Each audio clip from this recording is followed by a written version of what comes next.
오늘 설교 제목은 5월 15일 주일 설교 제목과 똑같습니다. 오직 하나님만을 경외할지니라. 기억나시는 분 있으세요? 예상대로입니다. 정상입니다. 다들. 저도 돌아서면 금방 잊어버리더라고요. 특별히 은혜 받은 말씀이 아니면 자꾸 잊어버리게 됩니다. 그래서 연약합니다.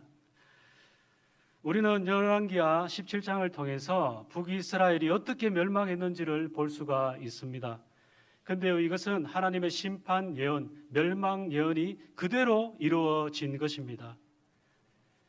그런데 더 놀라운 사실은 그 멸망이 끝이 아니라는 것입니다. 남유다도 마찬가지겠죠. 그 멸망의 땅에 하나님이 하시는 일이 있었습니다. 우리는 성경을 통해서 하나님의 일하심을 볼 수가 있습니다. 오늘 본문은 아수르 제국이 북이스라엘에 실시한 민족적, 종교적 혼합 정책을 다루고 있습니다. 당시 아수르 제국은 여러 나라를 정복한 다음에 정복한 나라의 민족들이 민족적 정체성을 상실하도록 강제 이주 정책을 펼쳤습니다. 이러한 정책은 북이스라엘도 예외가 없이 그대로 적용이 되었습니다. 아수르 왕은 북이스라엘 백성들을 아수르로 이주시키는 한편 대신에 바벨론, 구다, 하맛, 아와, 스발와임 이 지역의 사람들을 사마리아 지역으로 강제 이주시켰습니다. 여기서 말하는 아수르 왕은 사르곤 2세를 가리킵니다. 24절 말씀 우리 같이 한번 읽어보겠습니다. 24절입니다. 시작. 아수르 왕이 바벨론과 구다와 아와와 하맛과 스발와임에서 사람을 옮겨다가 이스라엘 자손을 대신하여 사마리아 여러 성읍에 두매 그들이 사마리아를 차지하고 그 여러 성읍에 거주하니라. 아수르 제국은 북이스라엘 사람들을 잡아다가 아수르로 강제로 옮겨버렸습니다. 또한 아수르가 다스리는 여러 지역의 민족들을 사마리아에 강제로 옮겨 놓았습니다. 왜 이렇게 한 것일까요? 나라의 정체성을 잃어버리도록, 민족적 정체성을 상실하도록 이렇게 섞어버린 것입니다. 피를 섞어버렸습니다. 종교를 섞어버렸습니다. 왜요? 정복한 나라를 쉽게 다스리기 위해서였습니다. 여호와 하나님에 대한 신앙을 버리도록 만들고 아수르에 대한 대항도, 반역도 전혀 꿈꾸지 못하도록 혼혈 정책을 실시한 것이었습니다. 그 결과 사마리아에서는 이스라엘 백성들과 이방 족속들의 피가 섞이게 되었습니다. 완전히 피가 섞여 버리게 되었습니다. 종교가 섞여 버리게 되었습니다. 이것이 바로 혼합주의 정책인 것입니다. 이로 인해서 남유다 사람들은 북이스라엘 사람들을 부정하게 봅니다. 개같이 봅니다. 혐오하고 증오합니다. 적대시합니다. 서로 앙숙이 되어버렸습니다. 그런 유대인들 사이의 적대 관계가 신약 시대에 이르기까지 계속되는 원인이 되었습니다. 25절, 26절을 보면 사마리아 성읍에 거주하게 된 이방인들 중에 몇 사람이 사자에게, 라이온입니다, 사자에게 물려서 죽는 사건이 발생하게 되었습니다. 이방인들은 이 사건을 하나님의 섭리로 이해하는데요. 25절, 26절 우리 같이 한번 읽어보겠습니다. 시작.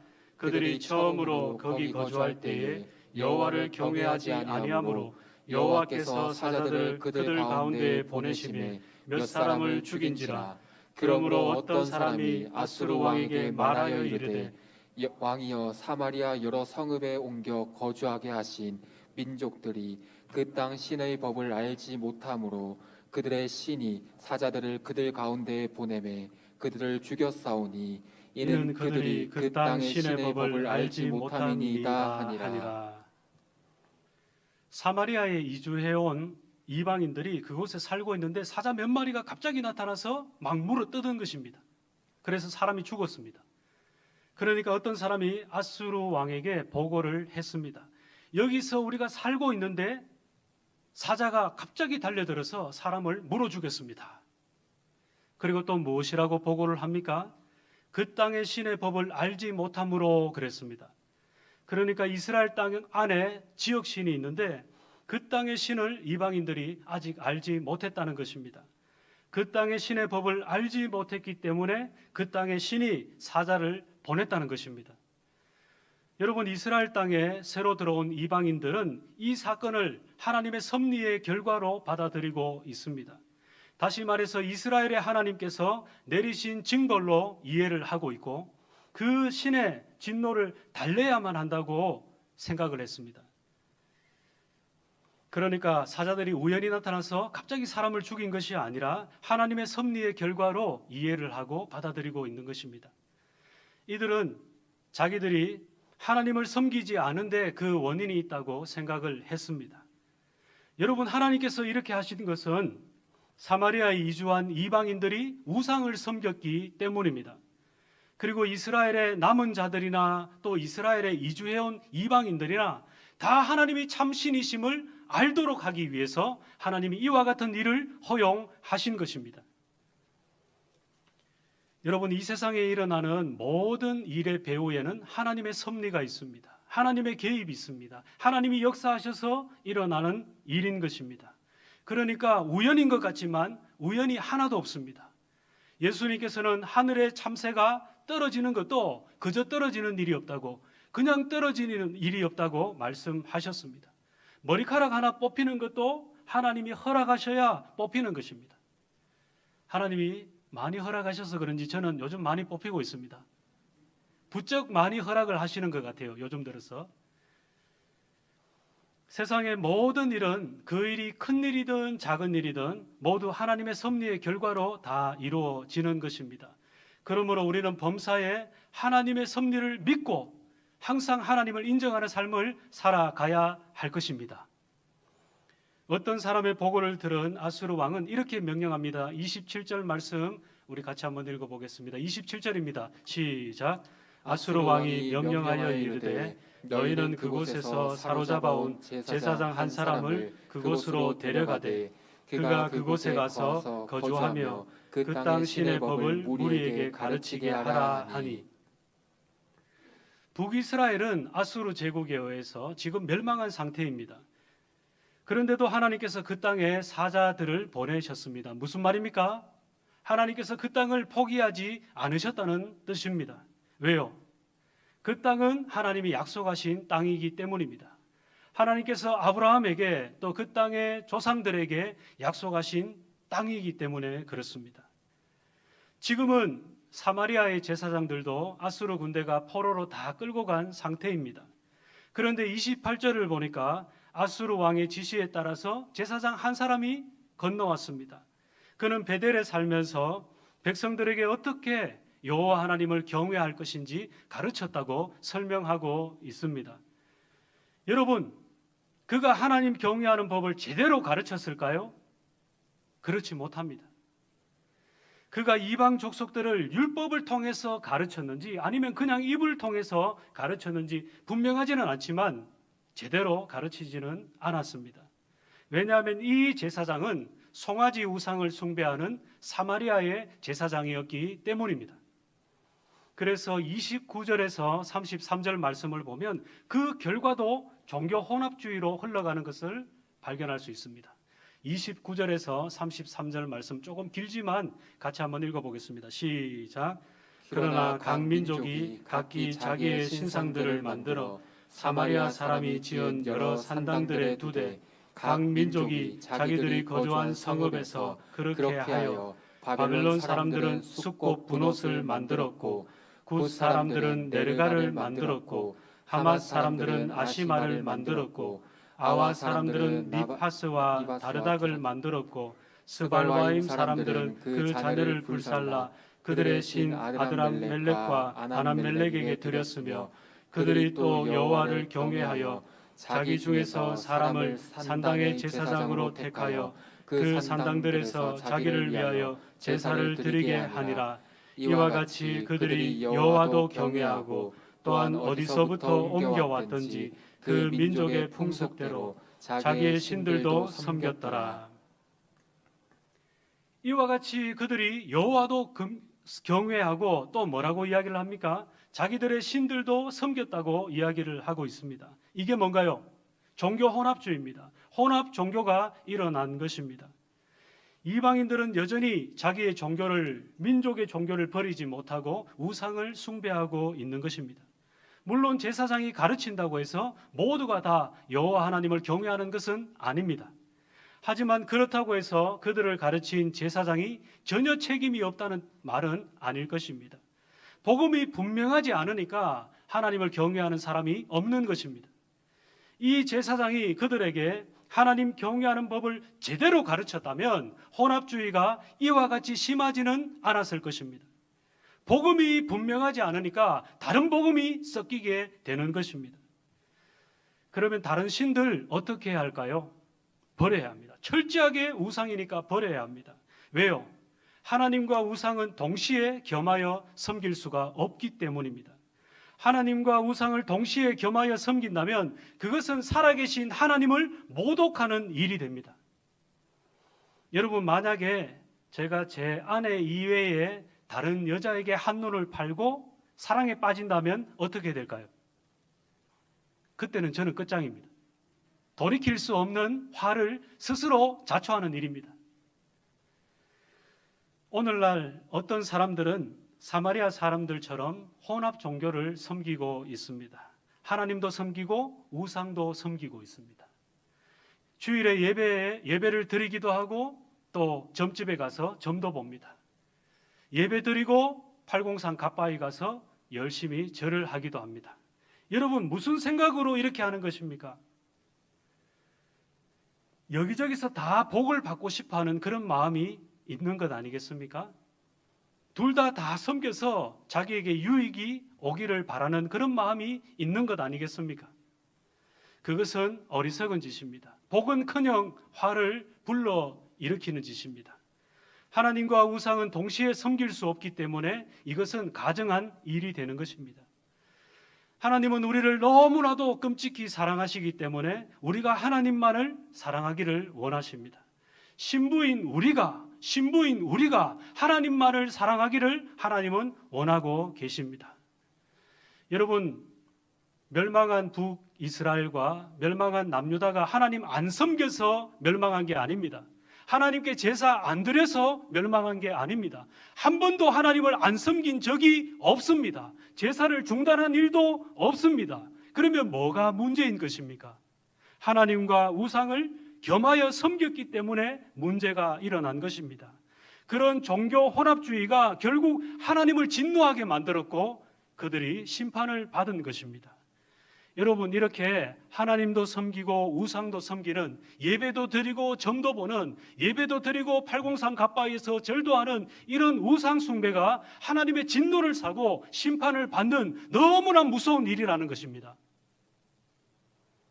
그러므로 오직 하나님만 섬기고 하나님만 경외하는 저와 여러분 되기를 간절히 소망합니다. 이어서 34절을 보겠습니다. 우리 다 같이 34절 말씀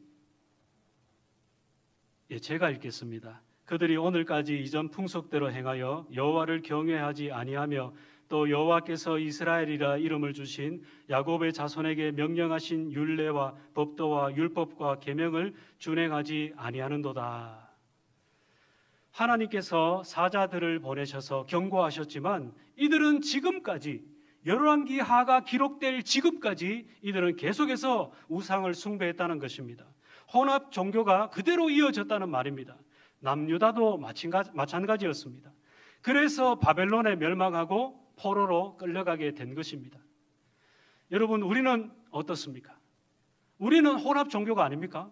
혼합 종교 아니라고 생각하는 분 한번 손들어 보십시오. 나는 혼합 종교가 아니다라고 생각하시는 분 한번 손들어 보십시오. 손들기 곤란하시면 질문을 하나 드리겠습니다. 제가 하나 여쭙겠습니다. 여러분, 하나님만 사랑하십니까? 예수님만 사랑하십니까? 아니면 예수님도 사랑하십니까? 아멘 하면 안 되죠. 예수님도 사랑하면 그건 혼합주의인 것입니다. 종교 혼합주의를 버리고 있는 것입니다. 여러분, 여기서 예수님만 사랑한다는 것은 예를 들어서 이런 겁니다. 돈을 안 사랑하는 겁니다. 세상을 안 사랑하는 겁니다. 심지어 자기 목숨도 안 사랑하는 것입니다. 여러분, 그게 바로 예수님만 사랑하는 것입니다. 여러분, 한 번 더 여쭙겠습니다. 예수님만 사랑하십니까? 예수님도 사랑하십니까? 예, 예수님만 사랑해야 될 줄 믿습니다. 그러나 우리는 솔직히 돈도 사랑합니다. 세상도 사랑합니다. 세상의 즐거움을 찾기 위해서 나아갑니다. 그리고 자기도 사랑합니다. 자기만 위할 때가 있습니다. 자기만 생각하고 자기만 위합니다. 여러분, 이런 것이 바로 종교 혼합주의입니다. 혼합주의. 그렇다면 우리한테 뭐가 찾아와야 될까요? 사자가 달려들어야 됩니다. 하나님만 사랑해야 되는데, 예수님만 사랑해야 되는데, 하나님만 경외해야 되는데, 예수님도 사랑하고 하나님도 사랑하게 된다면 사자가 우리에게 달려와야 됩니다. 제가 볼 때 여기 사자에게 물려 죽을 사람 많이 있습니다. 그런데 우리 예수님께서 십자가의 보혈로 막아주고 계신 것입니다. 사랑하는 성도 여러분, 그리스도인은 두 주인을 섬길 수가 없습니다. 그러므로 오직 예수님만 섬기는 우리 복된 성도들 되시기를 예수님의 이름으로 축복합니다. 오직 예수님만 사랑하고 예수님만 경외하는 여러분 되시기를 예수님의 이름으로 축복합니다. 35절에서 39절 말씀 또 깁니다. 그렇지만 우리 한 목소리로 한번 읽어보겠습니다. 시작. 옛적에 여호와께서 야곱의 자손에게 언약을 세우시고 그들에게 명령하여 이르시되 너희는 다른 신을 경외하지 말며 그를 경배하지 말며 그를 섬기지 말며 그에게 제사하지 말고 오직 큰 능력과 편팔로 너희를 애굽에서 인도하여 내신 여호와만 경외하여 그를 예배하며 그에게 제사를 드릴 것이며 또 여호와가 너희를 위하여 기록한 율례와 법도와 율법과 계명을 지켜 영원히 행하고 다른 신들을 경외하지 말며 또 내가 너희와 세운 언약을 잊지 말며 다른 신들을 경외하지 말고 오직 너희 하나님 여호와만을 경외하라. 아멘. 한마디로 정리하면 무슨 말이겠습니까? 오직 여호와 하나님만을 경외하라는 말씀입니다. 오직 하나님만 섬기고 하나님만 경배하며 다른 신을 섬기지 말고 오직 여호와 하나님만 예배하라는 것입니다. 여러분, 기독교가 배타적으로 보이십니까? 예, 맞습니다. 기독교는 배타적입니다. 특별히 진리 문제에 있어서만큼은 배타적인 태도를 취합니다. 왜냐하면 참신은 하나님 한 분밖에 계시지 않기 때문입니다. 구원의 길도 예수님 한 분밖에 없기 때문입니다. 그러니까 배타적일 수밖에 없는 것입니다. 종교 다원주의, 혼합주의 절대로 받아들일 수 없는 것이죠. 그러나 다른 것에 있어서는 기독교가 배타적이지 않습니다. 절대로 배타적이지 않습니다. 기독교가 편협하지 않습니다. 관대합니다. 기독교는 사랑의 종교라고 말들을 합니다. 우리 하나님은 사랑이시고 예수님은 사랑을 강조하시면서 우리들에게 하나님을 사랑하고 이웃을 사랑하라고 하나님이 강조하시고 가르치십니다. 기독교만큼 사랑이 풍성한 종교가 없습니다. 진리의 종교입니다. 진리 문제에 있어서만큼은 다른 것입니다. 배타적일 수밖에 없습니다. 아닌 건 아니잖아요. 없는 건 없는 거잖아요. 그리고 진리를 이야기해야 다른 사람도 살아날 수 있는 것 아니겠습니까? 다른 사람을 살리기 위해서 진리를 이야기하는 게 그게 뭐가 배타적입니까? 이 사람을 살리는 길인데요. 전혀 기독교는 배타적이지 않습니다. 누군가에게 바른 진리를 가르쳐줘서 그 사람도 살게 하는 것입니다. 하나님께서는 이스라엘 백성들에게 하나님만을 섬길 것을 촉구하고 계십니다. 다른 신들도 함께 섬기는 것에 대해서 조금도 가능성을 열어두고 계시지 않습니다. 왜 그러실까요? 다 가짜이기 때문입니다. 다 없는 것이기 때문입니다. 생명도 없고 능력도 없고 아무런 소망도 없는 가짜이기 때문입니다. 그리고 당신의 사랑하는 백성들이 고통과 멸망의 수렁에서 방황하며 고통받지 않기를 하나님은 원하고 계시기 때문입니다. 하나님은 하나님의 백성들이 거짓에게 속아서 우상을 숭배하는 그런 마음 아픈 일, 가슴 아픈 일, 고통스러운 일을 겪지 않기를 원하십니다. 그런데 어떻습니까? 41절을 보면 종교 혼합주의가 자자손손 대대로 이어지는 것을 보게 됩니다. 41절 우리 같이 한번 읽어보겠습니다. 41절 시작. 이 여러 민족이 여호와를 경외하고 또 그 아로 새긴 우상을 섬기니 그들의 자자손손이 그들의 조상들이 행하던 대로 그들도 오늘까지 행하니라. 그들의 조상들도 그들의 조상이 행하던 그대로 계속해서 오늘까지 행한다고 말씀하고 있습니다. 종교 혼합주의 행태가 사마리아 땅에서 지속적으로 이루어지고 있는 것을 볼 수 있습니다. 오늘까지, 오늘 우리도 포함되는 것 아니겠습니까? 오늘까지 종교 혼합주의가 일어나고 있다라는 것입니다. 말씀을 맺겠습니다. 사랑하는 성도 여러분, 신앙의 순수성을 지키시길 바랍니다. 하나님 말씀에 순종하시길 바랍니다. 하나님께서 택하신 하나님의 백성들을 하나님께서 종교 혼합주의에서 떼어놓으시기 위해서 이 말씀을 들려주고 계십니다. 그래서 오늘도 하나님은 사자를 보내십니다. 이름 모를 고난의 사자를 보내십니다. 원인 모를 어려움의 사자를 보내십니다. 생각지도 못한 환난의 사자를 여러분에게 보내십니다. 왜요? 헛된 것을 버리라고.